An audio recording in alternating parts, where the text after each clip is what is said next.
November 13th, 1942, 0148 hours, Iron Bottom Sound, Guadalcanal. The searchlight beam sliced through the tropical darkness as Captain Tameichi Hara gripped the bridge rail of destroyer Amatsukaze, watching in horrified fascination as American shells exploded around his ship like a volcanic eruption of steel and fire. They are not aiming.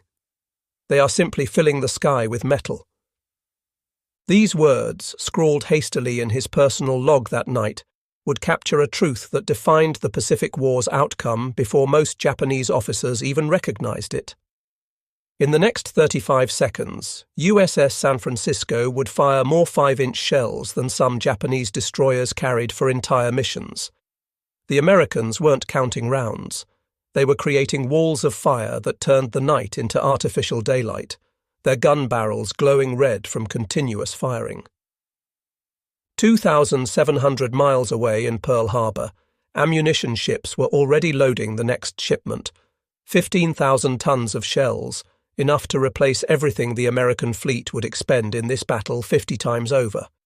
In Tokyo, naval planners were calculating whether they could spare 12 rounds per gun for the next convoy run. The mathematics of defeat were being written in brass casings and cordite, in production statistics that mocked every assumption the Imperial Navy had made about fighting the United States. Captain Hara would survive to become the only Japanese destroyer commander to fight from Pearl Harbor to the surrender, witnessing a transformation that shattered not just ships, but the entire world view of the Imperial Japanese Navy. The awakening had begun 6 months earlier, though few recognized it. On May 7, 1942, during the Battle of the Coral Sea, Commander Takeshi Naito, executive officer of carrier Shokaku, observed something that puzzled him deeply. American cruisers and destroyers had maintained anti-aircraft fire for 4 continuous hours, never seeming to pause or conserve ammunition. Each American destroyer, he would later testify to interrogators, appeared to carry more anti-aircraft ammunition than our entire destroyer division combined. The observation seemed impossible. Japanese doctrine, refined over decades, assumed that all naval powers faced similar ammunition constraints. The Type 96 25mm anti-aircraft gun, Japan's standard light AA weapon, came with strict firing protocols. Hold fire until aircraft reached 800 meters, fire short bursts of 3 to 5 rounds, cease fire immediately when the target passed optimal range. Not because this was tactically sound, but because ammunition reserves couldn't support any other approach. Lieutenant Commander Masatake Okumiya, aboard carrier Ryujo, had trained his gunners relentlessly on these principles. Each man knew that their ship's magazines held enough ammunition for exactly 12 minutes of sustained anti-aircraft fire. After that, they would be defenseless. The Americans, he observed with growing unease, seemed to fire continuously for hours. But the full implications wouldn't become clear until Guadalcanal, where the mathematics of industrial warfare would be written in blood and steel across the waters. The Americans would name Iron Bottom Sound, February 27, 1942. The Battle of the Java Sea should have been a Japanese triumph, and tactically it was. But Captain Hara, commanding destroyer Amatsukaze, witnessed something that disturbed him more than any enemy gunfire. The combined American, British, Dutch, Australian force under Rear Admiral Carroll Dorman fired 1,619 rounds of 8-inch shells during the battle, achieving only 5 hits, with 4 proving to be duds. The Japanese fired far less but scored critical hits. Yet Hara noticed something troubling in his after-action report. The Allied ships never stopped firing, never seemed concerned about ammunition expenditure, maintained rates of fire that would have exhausted Japanese magazines in the first hour. They fired as if they had unlimited shells, Hara wrote in his memoir published decades later. Poor gunnery, yes, but such wealth of ammunition that accuracy became secondary to volume. The Japanese victory was complete. 2 Allied cruisers and 3 destroyers sunk. But in the wardroom afterward, Hara overheard a disturbing conversation. Lieutenant Yoshida, his gunnery officer, was calculating ammunition expenditure.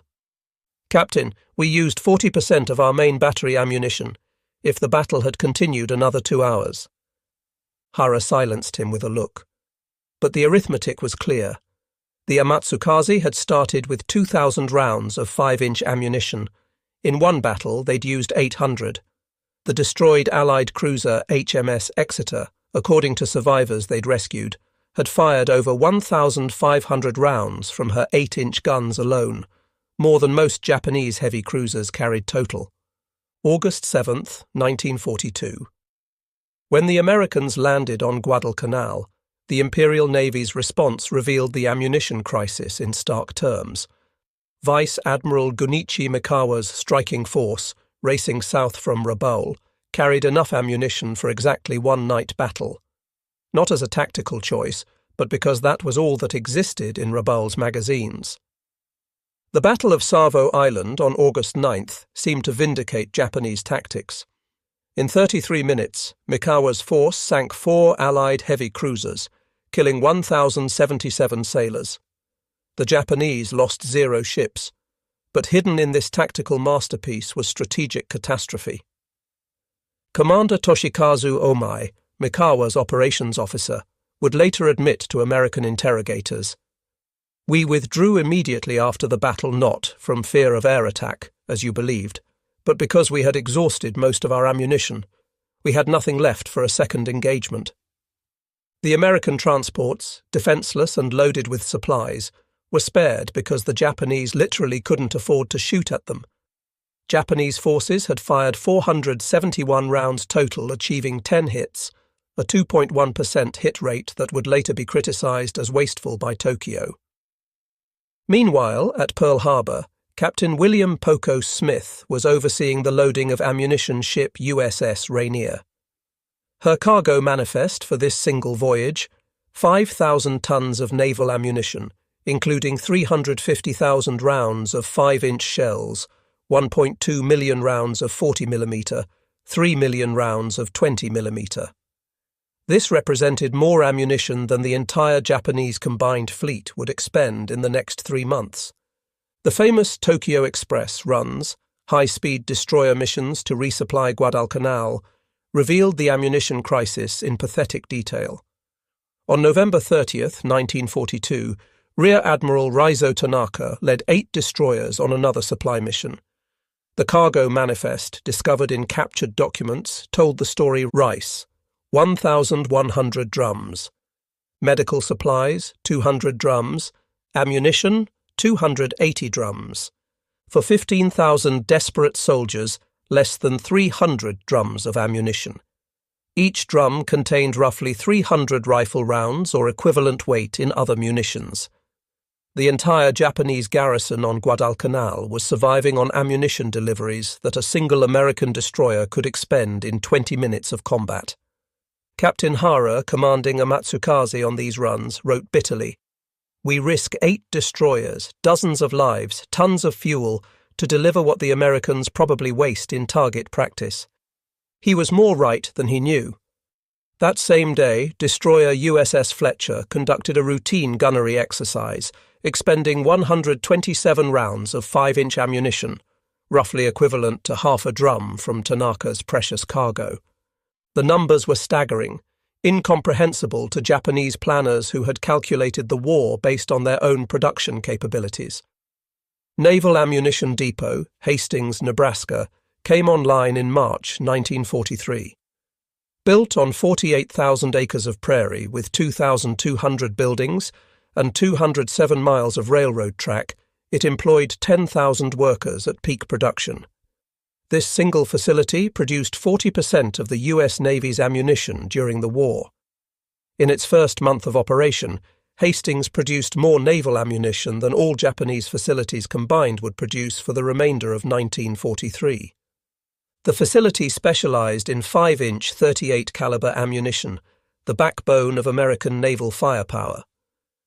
Production rate, 100,000 rounds per month initially, climbing to 300,000 rounds per month by September 1943.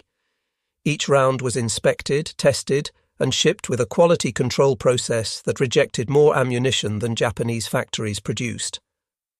Naval Ammunition Depot, McAllister, Oklahoma, opened simultaneously.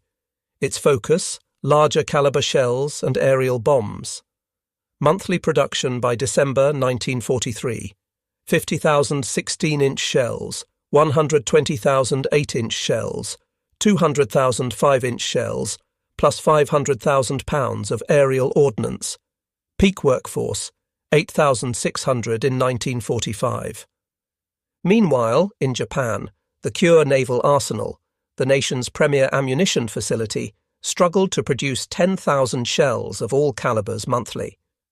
The Toyokawa Naval Arsenal, expanded at enormous cost in 1940, achieved peak production of 35,000 machine guns and 4.5 million rounds monthly, but only by employing 56,400 workers, including 6,000 conscripted schoolchildren aged 12 to 16 in dangerous conditions. June 19, 1944. The Battle of the Philippine Sea would provide the most dramatic demonstration of ammunition disparity in the entire war. Vice Admiral Jisaburo Ozawa had assembled 9 carriers with 473 aircraft for what Japan hoped would be the decisive battle. His opposite, Admiral Raymond Spruance, commanded 15 carriers with 956 aircraft, but more importantly, his task force carried something Ozawa couldn't imagine: virtually unlimited ammunition. Lieutenant Sadamu Takahashi, flying a Zero fighter from carrier Taiho, survived being shot down and later described his approach to the American fleet. The sky turned black with explosions. Not aimed shots, a solid wall of fire. They weren't trying to hit us specifically. They were filling every cubic meter of air with steel. The Americans fired with mechanical precision, every 5-inch gun maintaining 15 rounds per minute. Every 40mm mount pumping out 120 rounds per minute. The 20mm cannons spraying 450 rounds per minute. The destroyer USS Stockholm alone fired 12,000 rounds of 40mm and 20,000 rounds of 20mm ammunition in 6 hours of combat. Commander David McCampbell, the Navy's top ace, observed from his Hellcat fighter, "The Japs flew into a curtain of fire. Our ships weren't aiming at individual planes. They were creating zones of death that nothing could fly through." The mathematics were relentless. Japanese aircraft lost, 476, including those lost when carriers sank. American aircraft lost, 29. American ammunition expended, 200,000 rounds of 5-inch, 500,000 rounds of 40mm, 1.2 million rounds of 20mm. Japanese pilots rescued, 59. Quotes from rescued pilots: "It was not battle, it was execution by machinery." October 25, 1944, 0658 hours, off Samar Island, Philippines. The David versus Goliath battle that would epitomize the ammunition war was about to begin. Admiral Takeo Kurita's center force, 4 battleships, 6 heavy cruisers, 2 light cruisers, 11 destroyers, had achieved complete tactical surprise against Taffy. 3. 6 escort carriers, 3 destroyers, 4 destroyer escorts. What happened next defied every expectation. Commander Ernest Evans, commanding destroyer USS Johnston, didn't hesitate. "All hands to general quarters. Prepare to attack major Japanese fleet units. All engines ahead flank. Left full rudder." In the next hour, Johnston would fire over 200 rounds from her 5 5-inch guns at heavy cruiser Kumano, scoring 40 hits that wrecked her superstructure. Johnston then engaged battleship Congo, firing 30 rounds while making smoke. Her gunners weren't aiming carefully. They were simply pouring fire at maximum rate. Meanwhile, on destroyer escort USS Samuel B. Roberts, Lieutenant Commander Robert Copeland made a fateful decision. "We're going in, boys. This will be a fight against overwhelming odds from which survival cannot be expected." What Copeland didn't say was that his ship carried only 325 rounds per gun, 1,625 rounds total. In the next 35 minutes, Roberts would fire over 600 rounds from just one gun mount, nearly 40% of her entire magazine, at rates that caused her gun barrels to glow white-hot. Gunner's Mate 3rd Class Paul H. Carr, gun captain of Mount 52, maintained firing even after the mount lost power. He and his crew manually loaded and fired 6 more rounds before a catastrophic explosion. Carr was found dying, still clutching the last 5-inch shell, trying to load it into the destroyed gun. On the Japanese side, battleship Yamato, the most powerful warship ever built, fired her main guns in anger for the first and only time against surface targets. While the exact number of rounds cannot be definitively confirmed, she fired dozens of her massive 18.1-inch shells, but her magazines contained armour-piercing shells designed for battleship combat. Against thin-skinned escort carriers, they passed through without exploding. Admiral Matome Ugaki, commanding Battleship Division 1, wrote in his diary that night, "The enemy destroyers charged through their own smoke, firing continuously. Such expenditure of ammunition for such small ships, it defies calculation." The battle statistics tell the story American ammunition expended, approximately 20,000 rounds of all calibers. Japanese ammunition expended, approximately 3,000 rounds of all calibers. American ships lost, 2 destroyers, 1 destroyer escort, 1 escort carrier.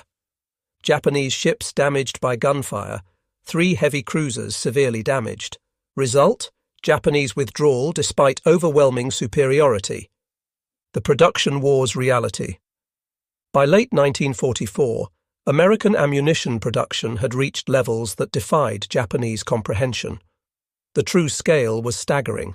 The United States produced 47 billion rounds of small arms ammunition between 1941 and 1945, with 41.4 billion being rifle and pistol ammunition specifically. This was enough, as one general noted, for 10 shots at every person alive on Earth. Monthly production figures for November 1944. United States small arms ammunition, 3.5 billion rounds. 5-inch shells, 1.2 million. 40mm rounds, 8 million. 20mm rounds, 20 million. 16-inch shells, 10,000. 14-inch shells, 15,000. 8-inch shells, 40,000. 6-inch shells, 60,000. Japan, all ammunition combined, approximately 15 million rounds for the entire war. The Crane Naval Ammunition Depot in Indiana alone covered 63,000 acres and employed 10,000 workers. Its storage capacity, 2,000 individual magazines holding 400,000 tons of ammunition. To put this in perspective, the entire Imperial Japanese Navy's ammunition reserves in December 1941 totaled approximately 200,000 tons. The human dimension was equally telling. At Hastings, workers lived in specially built dormitories, ate in cafeterias serving 15,000 meals daily, and enjoyed recreational facilities including bowling alleys and movie theatres. Their children attended schools built specifically for the facility. It was a self-contained city dedicated to producing instruments of destruction. At Toyokawa Naval Arsenal, 12-year-old Akiko Sato worked 12-hour shifts filling shell casings. In her post-war memoir, she wrote, "We were always hungry. They gave us 1 rice ball for lunch. We worked until we collapsed. Many of my schoolmates died in accidents. We produced maybe 100 shells daily in our section. The Americans probably fired that many in 1 second. The ammunition shortage created a vicious cycle that accelerated Japanese defeat. Training suffered catastrophically when every round had to be hoarded for combat. Lieutenant Commander Saburo Sakai, Japan's leading surviving ace, revealed the impact. New pilots in 1944 received 40 to 60 hours flight training. In 1941, we had 700 hours minimum. But worse was gunnery training. New pilots fired maybe 100 rounds in practice. Americans fired thousands. The contrast was stark. At Naval Air Station Pensacola, American pilots fired an average of 5,000 rounds during advanced fighter training. Practice ammunition was unlimited. Trainees who showed poor marksmanship simply fired more until they improved. American pilots maintained 400 to 525 hours of flight training throughout the war. Ensign Kiyoshi Ito, trained in late 1944, described his preparation. "I fired my guns exactly 3 times before combat. 10 rounds each time, 30 rounds total. My first combat mission, the American I faced probably fired 30 rounds in the first second. For anti-aircraft gunners, the situation was worse. Japanese doctrine required holding fire until aircraft were within 800 meters, point-blank range for aircraft traveling 300 miles per hour. Why?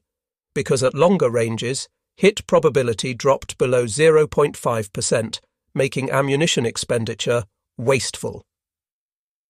American gunners trained differently. Seaman First Class Robert Scott, a 20mm gunner on USS New Jersey, recalled, "We fired at everything, sleeves towed by planes, balloons, floating targets. I probably fired 50,000 rounds in training. The first time I saw a Japanese plane, muscle memory took over. I didn't think about ammunition. I just filled the sky with lead where he needed to fly." Task Force 38's logistics train represented a revolution in naval warfare that Japanese planners never anticipated. Service Squadron 10, the fleet's mobile supply force, included 34 fleet oilers, 11 escort carriers for replacement aircraft, 19 ammunition ships, 16 refrigerated stores ships, 8 hospital ships, 12 fleet tugs, 29 destroyer escorts for protection. On July 21 to 22, 1945, Task Group 30.8 conducted what was described as probably the largest single replenishment at sea operation in history, delivering 6,369 tons of ammunition, 379,157 barrels of fuel oil, 1,635 tons of provisions, 99 replacement aircraft, 421 personnel. This single replenishment delivered more ammunition than most Japanese naval bases held in total inventory. Commander Soemu Toyoda, Commander-in-Chief of the Combined Fleet, admitted after the war, "We calculated American consumption based on our own limitations. If we could afford 1,000 rounds for an operation, we assumed they might have 3,000. The reality, they had 100,000, was beyond imagination." April 6, 1945. Operation 10 Go, the suicide sortie of battleship Yamato, provided the war's most poignant demonstration of ammunition disparity. Yamato sailed with 1,170 rounds for her 9 18.1-inch guns, 130 rounds per gun, essentially a full load. Additionally, she carried 1,629 rounds for her 6.1-inch guns and 13,500 anti-aircraft rounds. This represented every suitable shell available in Japan. Her secondary batteries carried 60% of normal ammunition load. Her anti-aircraft guns had enough for 12 minutes of sustained fire. Captain Kosaku Aruga addressed his crew.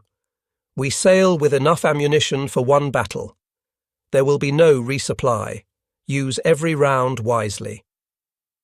On April 7th, Yamato faced 386 American aircraft in waves. The first wave reported, "Target is throwing up tremendous AA fire." By the third wave, AA fire noticeably decreased. By the fifth wave, "Target A fire sporadic." Ensign Mitsuru Yoshida, one of Yamato's few survivors, described the final moments. The 25mm guns fell silent first. No ammunition.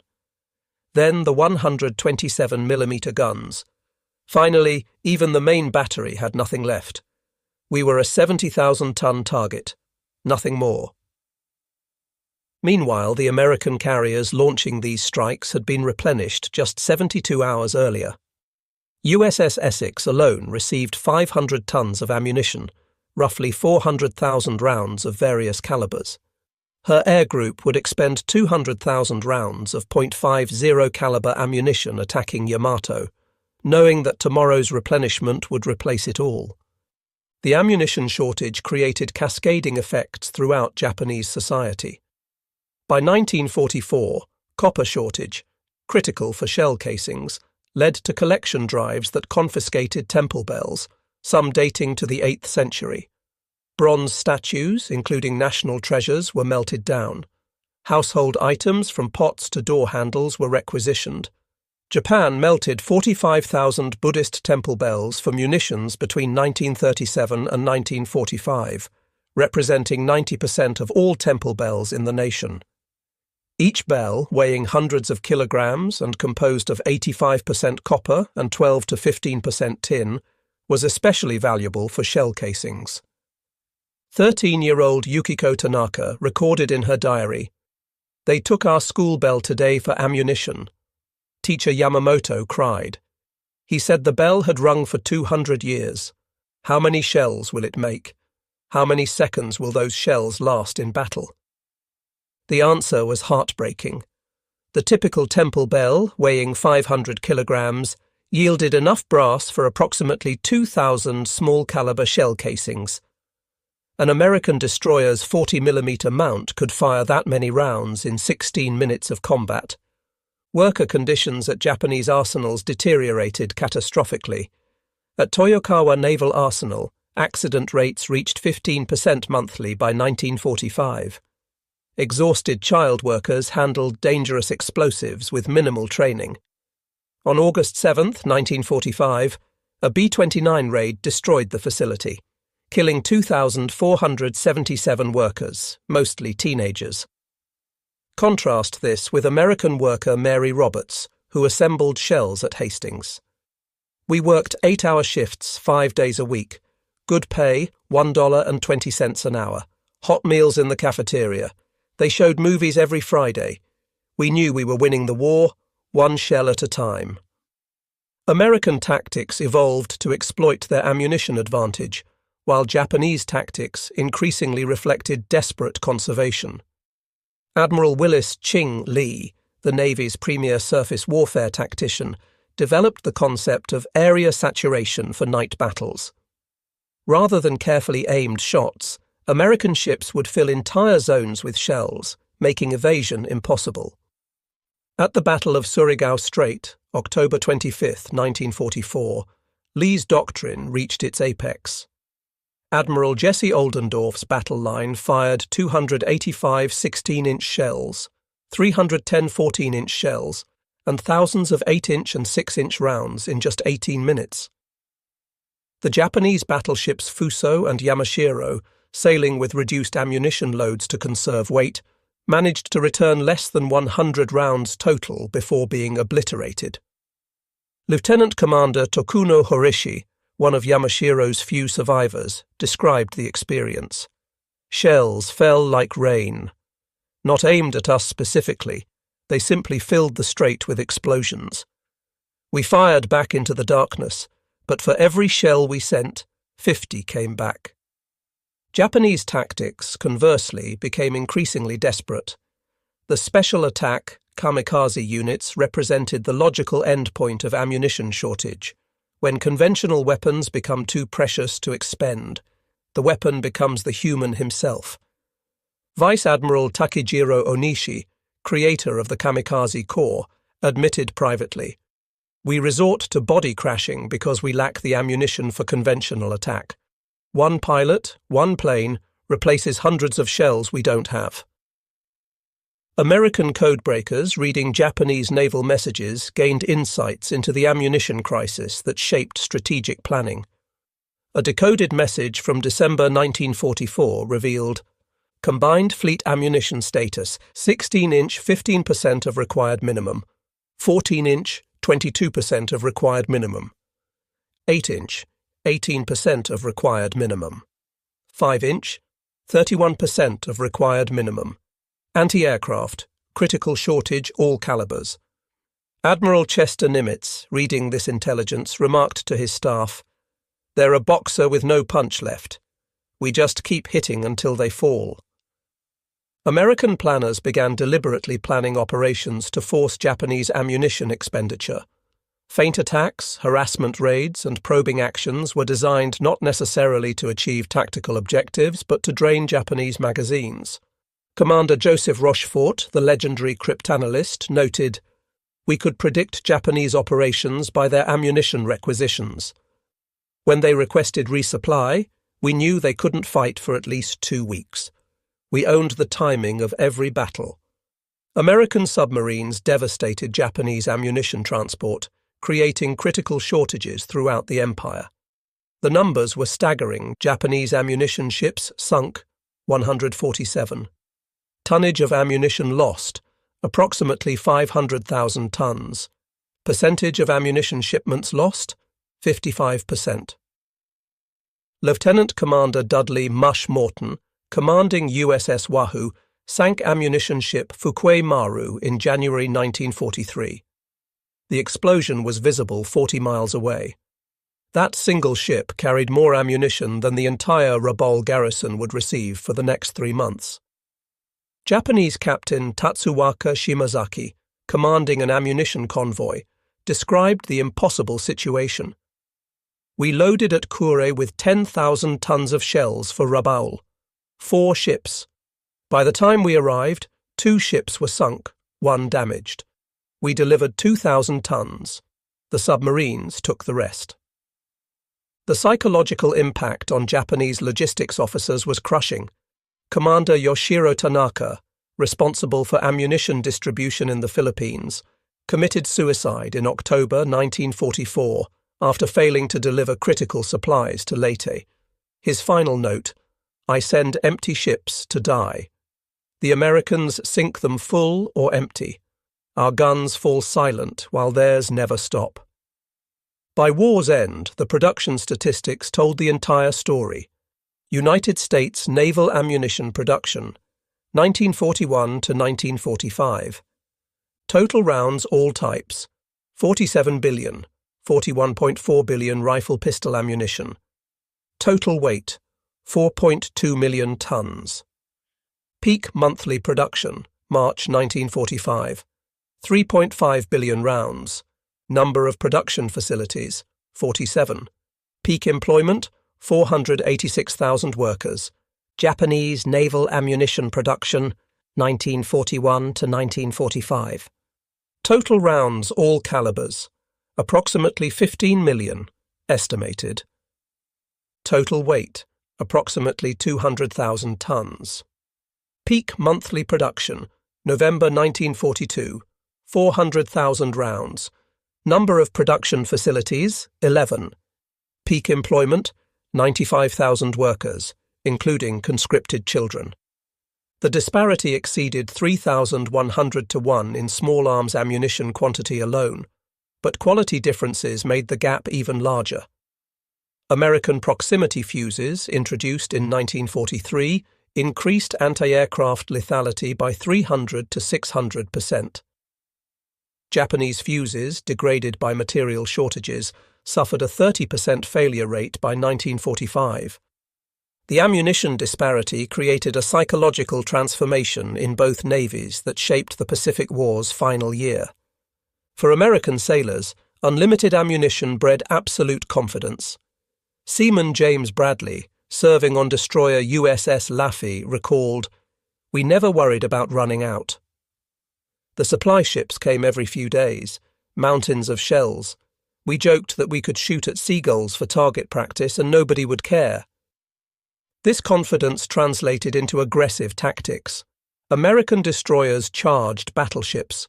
Destroyer escorts attacked heavy cruisers. PT boats engaged destroyers. The David versus Goliath encounters that defined the Pacific War's surface actions were possible because David had unlimited stones. For Japanese sailors, the transformation was inverse.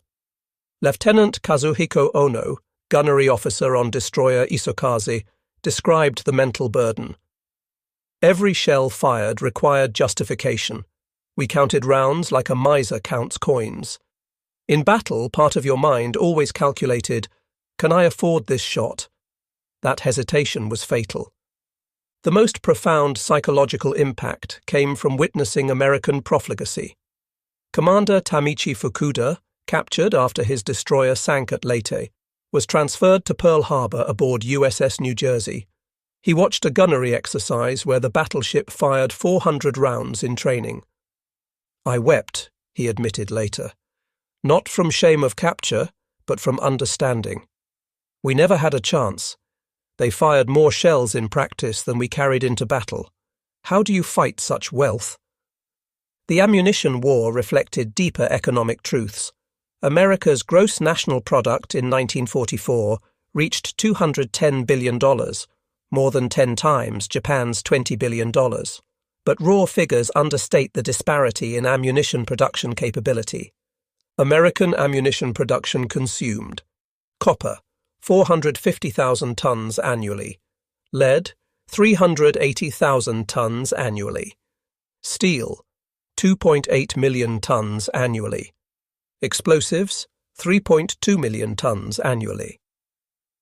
Japan's entire national consumption of these materials, for all purposes, military and civilian, never exceeded: copper, 80,000 tons annually; lead, 25,000 tons annually; steel, 4 million tons annually, mostly for shipbuilding; explosives, 200,000 tons annually. The United States produced more copper for shell casings than Japan produced for all electrical, industrial, and military needs combined. American lead production for bullets exceeded Japanese total lead availability by a factor of 15. Beyond quantity lay qualitative superiority that multiplied American advantages. The proximity fuse, developed by Johns Hopkins Applied Physics Laboratory, revolutionized anti-aircraft warfare. Instead of requiring direct hits, shells exploded when radar detected they were near aircraft. The development program cost $1 billion, 1940s dollars, 5% of Japan's entire 1944 GNP. This made it the third most expensive program of the war after the Manhattan Project, $2 billion, and B-29 development, $3 billion. Production required precision manufacturing beyond Japanese capabilities. Each fuse contained miniaturized vacuum tubes that could withstand 20,000 times gravity acceleration when fired. By war's end, America had produced 22 million proximity fuses. The proximity fuse first saw combat on January 5, 1943, when USS Helena shot down a Japanese dive bomber with her second salvo. The technology improved anti-aircraft effectiveness by 300 to 600%. Admiral Kiyoshi Hasegawa, observing proximity-fused shells in action during a 1945 raid, reported, "The American shells explode by magic, knowing when they approach our aircraft. Each explosion is perfectly placed. This is not warfare, it is witchcraft by mathematics." Fire control systems showed similar disparity.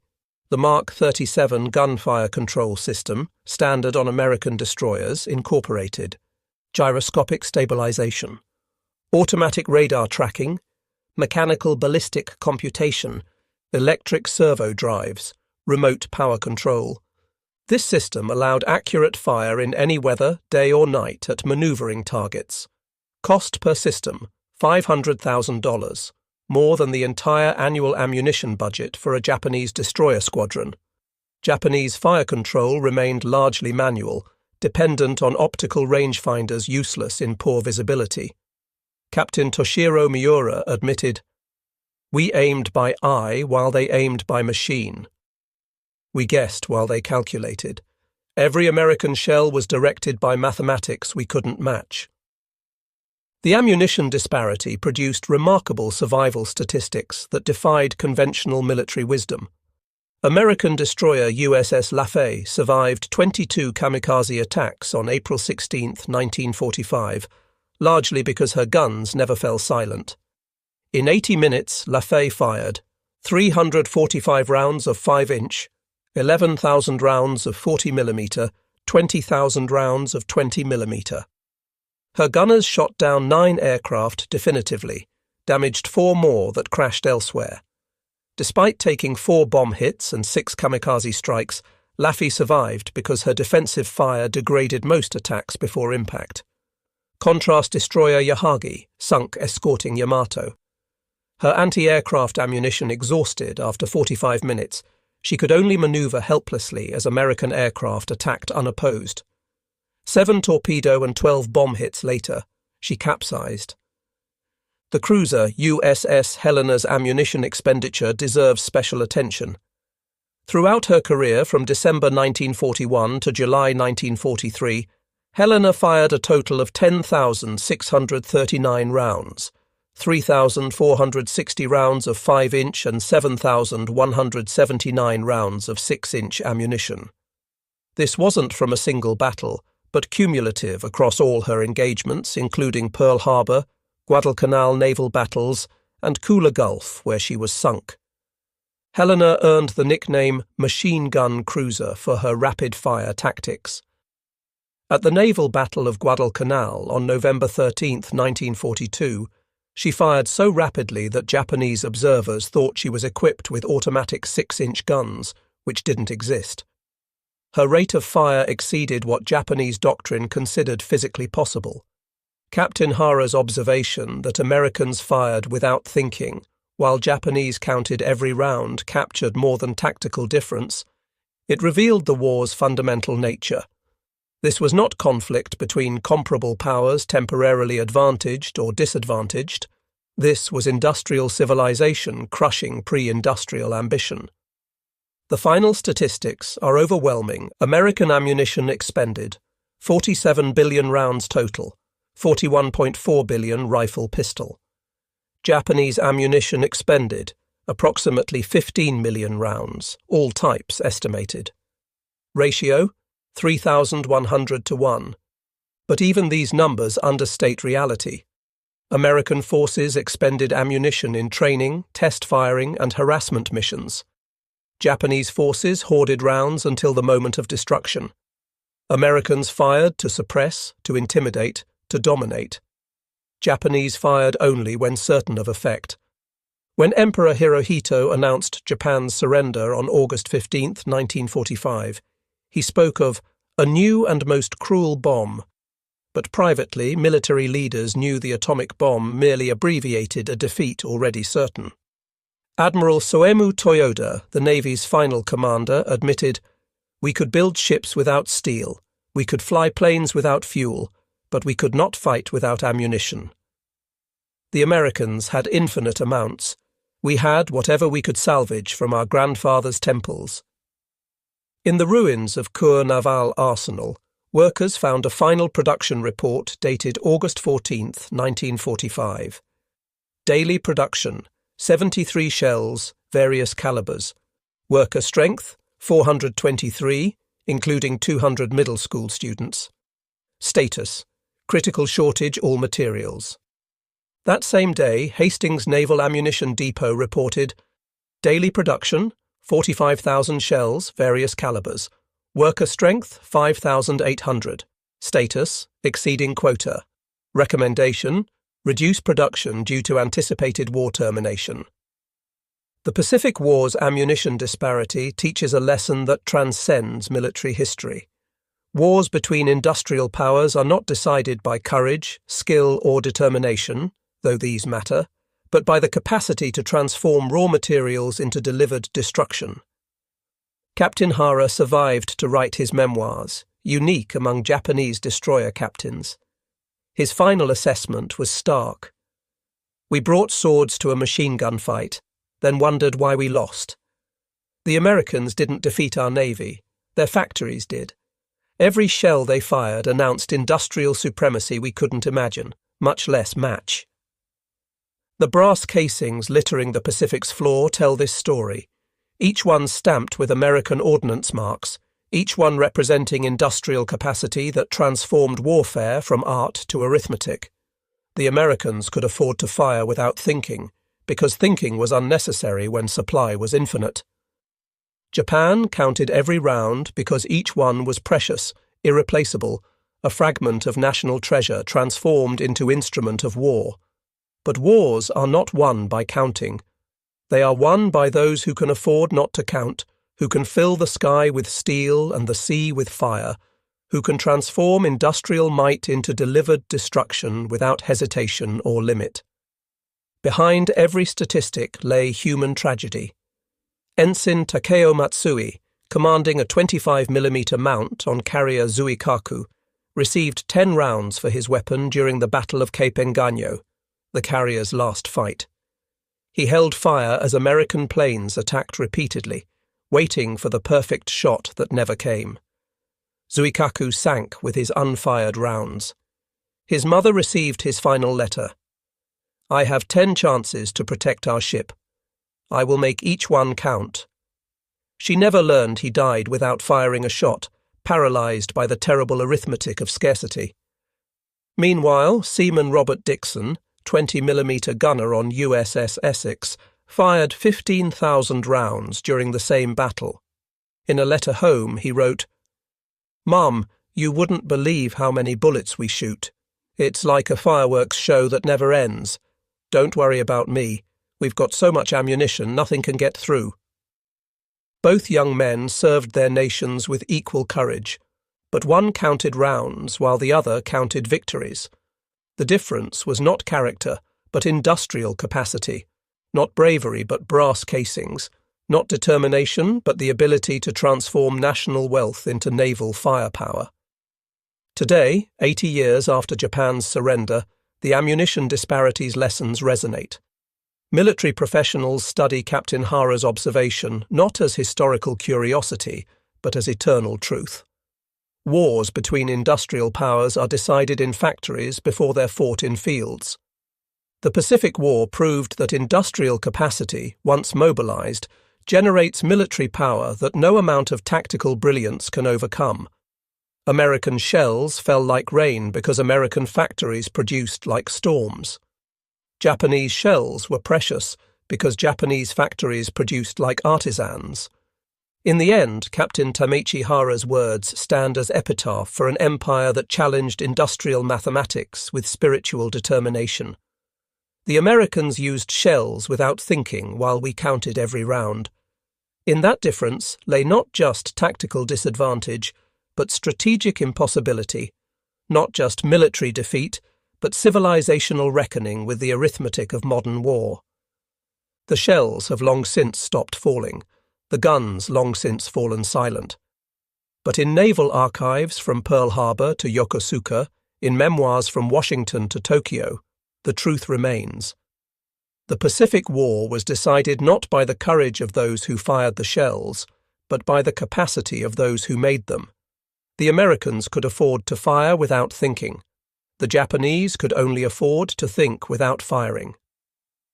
Between those two realities lay the abyss that swallowed an empire's ambitions and transformed the world's understanding of industrial warfare. The final testament comes not from admirals or historians, but from the numbers themselves, 47 billion to 15 million.